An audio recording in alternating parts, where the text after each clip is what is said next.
রাজধানীতে কর্মমুখী মানুষেরা এই মুহূর্তে রাজধানীতে ফিরছেন এবং দেখছেন যে হাজার হাজার যাত্রী এই মুহূর্তে কমলাপুর রেল স্টেশনে ট্রেন থেকে নেমেছে এবং বাড়ি থেকে ছুটি শেষে এই মুহূর্তে রাজধানীতে তারা প্রবেশ করছেন।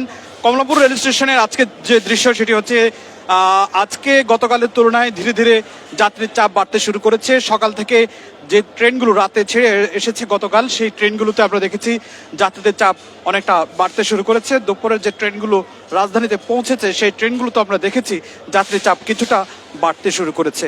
এই মুহূর্তে যে ট্রেনটি এসেছে সেটি মূলত কিশোরগঞ্জ থেকে এসেছে। সেই কিশোরগঞ্জের যে ট্রেনটি এখন এসে পৌঁছেছে কমলাপুর রেল স্টেশনে, সেই ট্রেনে অসংখ্য যাত্রী কিন্তু রাজধানীতে ফিরতে শুরু করেছে।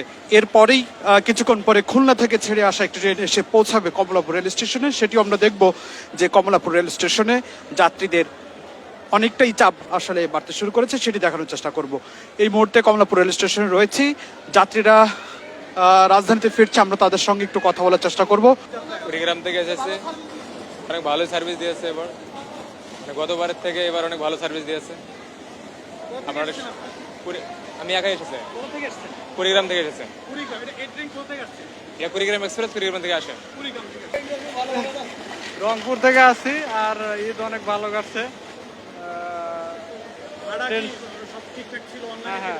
অনলাইনে টিকিট কাটছি, ভাড়া ঠিকঠাক ছিল, তারপরে সমস্যা হয়নি। কেমন কাটলো ঈদের ছুটি এবার? ঈদের ছুটি আলহামদুলিল্লাহ ভাই অনেক ভালো কাটছে। ট্রেনের যাত্রা কেমন হলো? কোনো অস্বস্তি ছিল কিনা, স্বস্তি ছিল কিনা? না, এবারে যাত্রা স্বস্তি, বিশেষ করে যমুনা রেল সেতুটা হওয়াতে ওইদিকে কোচিং এর ঝামেলা নাই। ডিরেক্ট 4 মিনিটেই মনে করেন যে চলে আসছি, ঠিক আছে। আর সিটের ব্যবস্থা ভালো ছিল, কিন্তু সবচেয়ে দুঃখজনক ব্যাপার সকালে দেখি যে রেলওয়ে সার্ভারটা ডাউন ছিল, ঠিক আছে। অগ্রিম টিকিট কাটা ছিল বিধায় আমি সফলভাবে আসতে পারছি, কিন্তু অনেকে সার্ভার ডাউন থাকার কারণে সকালে বিভ্রান্তির শিকার হয়েছে। ট্রেন সঠিক টাইমে ছেড়েছে। না না না, আমার চোখে ধরা পড়েনি। ধন্যবাদ ভাই। যাত্রীরা বলছেন যে কোনো ধরনের অস্বস্তি ছিল না। আপনাদের আরো একজন দুজন যাত্রীর সাথে একটু কথা বলি, কেমন ছিল এবারের যাত্রা? ভালোই ছিল। ট্রেনের তো সবসময় একটা বলা হয় যে টিকিটবিহীন অনেক যাত্রী থাকে, কালোবাজারি থাকে, এইবার আসলে কেমন দেখেছেন?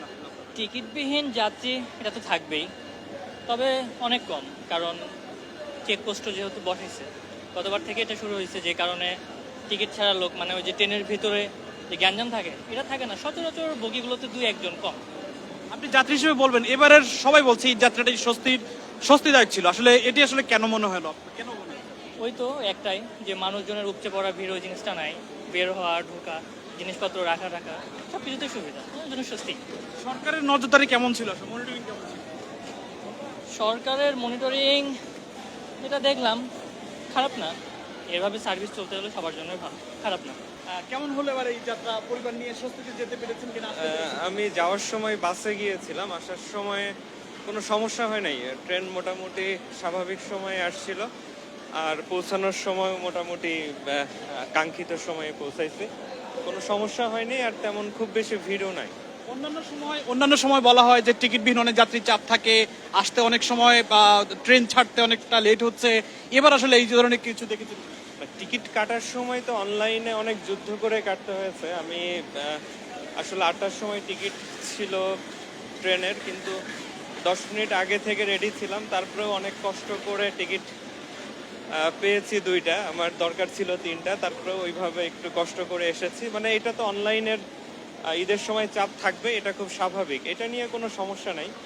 আর যাত্রা নিয়ে তেমন কোনো সমস্যা ছিল না, মোটামুটি স্বাভাবিকভাবেই সুন্দরভাবে আসছে। সব মিলে ঈদ কেমন কেটেছে আপনাদের? ঈদ বরাবরের মতোই। ঈদ যেভাবে পরিবার পরিজনের সাথে থাকলে এমনি আনন্দে কাটে, সেই হিসেবে ঈদ ভালো ছিল, যাত্রাও ভালো ছিল, সবকিছু মিলে ভালো। ধন্যবাদ। অনেক যাত্রী আসলে আসতে শুরু করেছে, আমরা তাদের সাথে কথা বলেছি, তারা বলছে যে আসলে অনেকটা স্বস্তিদায়কই মনে হলো তাদের কাছে এবারের এই যাত্রা। পরিবার পরিজন নিয়ে ঢাকায় ফিরতে শুরু করেছে রাজধানীবাসীর কর্মজীবী মানুষেরা, এবং তারা দেশের বিভিন্ন প্রান্ত থেকে মূলত ঢাকায় কর্মে ফিরতে শুরু করেছেন। সকাল থেকেই যাত্রী চাপ বাড়তে শুরু করেছে, আমরা সেটি দেখেছি।